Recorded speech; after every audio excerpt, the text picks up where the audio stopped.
மூன்றாவது மற்றும் கடைசி ஒருநாள் போட்டியிலும் இந்திய அணி அபாரம். ஒரு விக்கெட்டை கூட இழக்காமல் பிரம்மாண்ட வெற்றி. அதுவும் வெற்றிக்கு பிறகு வெற்றி கோப்பையை வாங்கியவுடனே இந்திய அணி செய்த அந்த ஒரு செயல் கண்கலங்கி நெகிழ்ந்து போன எதிரணி வீரர்கள். அதாவது இந்தியா மற்றும் ஆப்கானிஸ்தான் அணிகளுக்கு எதிரான 3 ஒருநாள் போட்டிகள் கொண்ட தொடர் தற்போது நடைபெற்று வருகிறது.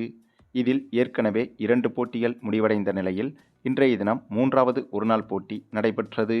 அந்த 3வது ஒருநாள் போட்டி இன்றைய தினம் சென்னை சேப்பாக்கம் மைதானத்தில் தொடங்கியது. ஆகவே இந்த ஒரு போட்டி என்பது மற்ற இந்திய ரசிகர்களை விட தமிழக இந்திய ரசிகர்களுக்கு மிகவும் எதிர்பார்ப்பாக மாறியது. சென்னை சேப்பாக்கம் மைதானத்தில் இந்த 2 அணிகளும் விளையாடுவதால் இந்த ஒரு போட்டியில் கண்டிப்பாக இந்திய அணி வெற்றி பெற்றே ஆக வேண்டும் என்று தமிழக ரசிகர்கள் பெரும்பாலும் எதிர்பார்ப்பார்கள். அப்படிப்பட்ட எதிர்பார்ப்புக்கு நடுவில்தான் இந்த ஒரு போட்டி இன்றைய தினம் தொடங்கியது. அப்படியாக தொடங்கிய இன்றைய போட்டியில் டாஸை வென்ற ஆப்கானிஸ்தான் அணி முதலில் பேட்டிங் செய்வதாக முடிவெடுத்தது. அதன் பிறகு பேட்டிங் செய்ய களமிறங்கிய ஆப்கானிஸ்தான் அணியை பொறுத்தவரையில் ஆரம்பத்திலேயே அடுத்தடுத்து 4 விக்கெட்டுகளை இழந்து தடுமாறியது. இதன் காரணமாக ஆப்கானிஸ்தான் அணி இந்த போட்டியில் படுமோசமாக விளையாடி அதிர்ச்சிகரமான தோல்வியை தழுவும் என்று எதிர்பார்க்கப்பட்டது. ஆனால் ஆப்கானிஸ்தான் கேப்டன் ஹஸ்மத்துல்லா என்பவர் பேட்டிங் செய்ய களமிறங்கி ஆப்கானிஸ்தான் அணியை சரிவிலிருந்து மீட்டெடுத்தார். அதாவது ஆப்கானிஸ்தான் கேப்டனின் பேட்டிங் என்பது ஆப்கானிஸ்தான் அணிக்கு மிகப்பெரிய நம்பிக்கையை கொடுத்தது.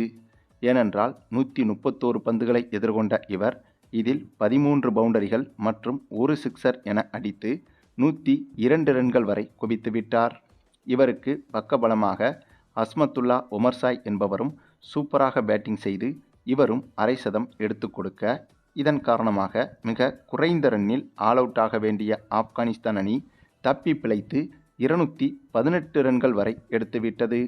இந்த ரன்களும் கூட இந்திய அணிக்கு எதிராக மிகவும் குறைவான ரன்கள்தான். ஆனாலும் ஓப்பனிங்கில் ஆப்கானிஸ்தான் அணியின் மோசமான பேட்டிங்கை பார்த்தபோது 100 ரன்களை கூட ஆப்கானிஸ்தான் அணி ஒட்டுமொத்தமாக எடுக்குமா என்ற சந்தேகமும் இருந்தது. அப்படிப்பட்ட மோசமான சூழலிலிருந்து 218 ரன்கள் வரை எடுத்திருப்பது என்பது ஆப்கானிஸ்தான் அணிக்கு மிகப்பெரிய நல்ல விஷயம்தான்.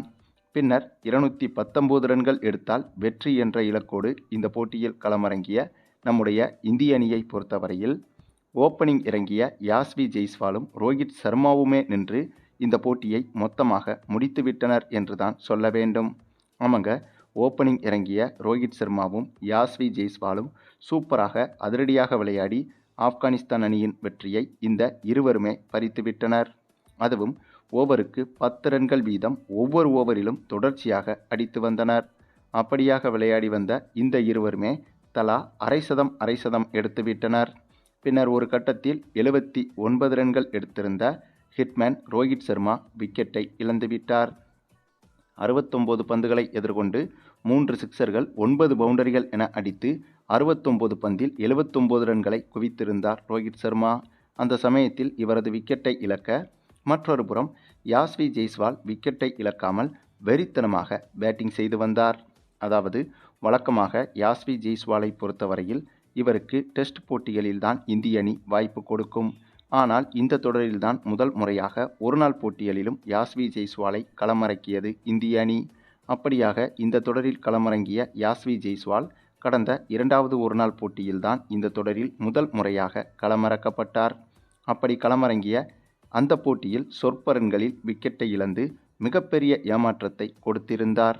பின்னர் அதனைத் தொடர்ந்து அடுத்த வாய்ப்பாக இந்த 3வது ஒருநாள் போட்டியிலும் யாஸ்வி ஜெய்ஸ்வாலுக்கு வாய்ப்பு கொடுக்கப்பட்டது. அப்படி கிடைத்த இந்த ஒரு வாய்ப்பில் யாஸ்வி ஜெய்ஸ்வால் சூப்பராக விளையாடி சதத்தையே தொட்டுவிட்டார் என்றுதான் சொல்ல வேண்டும். அந்தளவுக்கு தனி ஆளாக ஒன்மேன் ஆர்மியாக இந்த போட்டியில் இந்திய அணிக்கு வெற்றியை பெற்றுக் கொடுத்தார் யாஸ்வி ஜெய்ஸ்வால். என்னதான் ரோஹித் சர்மா 79 ரன்களில் விக்கெட்டை இழந்தாலும் ரோஹித் சர்மாவும் யாஸ்வி ஜெய்ஸ்வாலும் இந்த இருவருமே கிட்டத்தட்ட இந்த போட்டியில் இந்திய அணியின் வெற்றியை ஆரம்பத்திலேயே உறுதி செய்துவிட்டனர். ஏனென்றால் இந்த இருவருமே விக்கெட் ஏதுமின்றி கிட்டத்தட்ட 170 ரன்கள் வரை எடுத்துவிட்டனர். அதுவும் வெறும் 22 ஓவர்களில். ஆகவே அப்போதே இந்திய அணியின் வெற்றி உறுதி செய்துவிட்டது. பின்னர் ரோஹித் சர்மா விக்கெட்டை இழந்தாலும் யாஸ்வி ஜெய்ஸ்வால் தனி ஆளாக நின்று இந்திய அணிக்கு எளிதான முறையில் வெற்றியை பெற்றுக் கொடுத்தார். இந்த வெற்றி மூலமாக 3-0 என்ற கணக்கில் இந்த தொடரை கைப்பற்றி ஆப்கானிஸ்தான் அணியை ஒட்டுமொத்தமாக வாஷ் அவுட் செய்துவிட்டது இந்திய அணி. இந்த 3 ஒருநாள் போட்டிகள் கொண்ட தொடருக்கு முன்பு ஒரே ஒரு டெஸ்ட் போட்டி கொண்ட தொடரிலும் இந்த 2 அணிகளும் விளையாடியது. அதிலும் இந்திய அணி வெற்றி பெற்றதால் டெஸ்ட் தொடரையும் கைப்பற்றி இப்போது ஒருநாள் தொடரையும் கைப்பற்றி இருக்கிறது இந்திய அணி. மேலும் இந்த போட்டி முடிந்த பிறகு, அதாவது இந்த 3வது ஒருநாள் போட்டி இன்றைய தினம் முடிந்த பிறகு இந்திய அணி செய்த இன்னொரு சம்பவம் தான் இந்த ஒட்டுமொத்த தொடரிலும் பேசுபொருளாக மாறியிருக்கிறது. வழக்கமாக ஒரு கிரிக்கெட் தொடரில் ஒரு அணி மொத்தமாக அந்த தொடரில் வெற்றி பெற்றுவிட்டால் வெற்றி கோப்பையை கையில் வைத்துக்கொண்டு வெற்றி பெற்ற அணி கொண்டாட்டத்தில் ஈடுபடும். ஆனால் இந்த போட்டியில் 3 ஒருநாள் போட்டிகளில் வெற்றி பெற்ற இந்திய அணி வெற்றி கோப்பையை கையில் வாங்கியவுடன் ஆப்கானிஸ்தான் அணியை அழைத்து ஆப்கானிஸ்தான் அணியுடன் சேர்ந்து எதிரணியான ஆப்கானிஸ்தான் அணியுடன் சேர்ந்து வெற்றி கொண்டாட்டத்தை கொண்டாடியது இந்திய அணி. அந்தளவுக்கு எதிரணிக்கும் மரியாதை செலுத்தும் விதமாக இந்த ஒரு செயலை இந்திய அணி செய்திருந்தது. அதுவும் ஏற்கனவே ஆப்கானிஸ்தான் அணியும் இந்திய அணியும் நட்பு அணியாகத்தான் இதுவரை இருந்து வருகிறது. ஆகவே அந்த ஒரு காரணத்தாலும் என்னதான் இந்த தொடரில் இந்திய அணி தொடரை கைப்பற்றினாலும் ஆப்கானிஸ்தான் அணியையும் அழைத்து 2 அணிகளும் சேர்ந்து வெற்றி கொண்டாட்டத்தை கொண்டாடியது என்பது உலக அளவில் மிகப்பெரிய பாராட்டை இந்திய அணிக்கு பெற்றுக் கொடுத்துள்ளது. ஏனென்றால் இதற்கு முன்பு எந்த ஒரு கிரிக்கெட் அணியும் இப்படி எதிரணியை அழைத்து சேர்ந்து வெற்றி கொண்டாட்டத்தில் ஈடுபட்டதே கிடையாது என்பதும் குறிப்பிடத்தக்கது. ஆக இந்திய அணியின் இந்த ஒரு செயல் என்பது ஒட்டுமொத்த சர்வதேச கிரிக்கெட் அணிகளுக்கும் மிகப்பெரிய பாடமாக மாறியிருக்கிறது.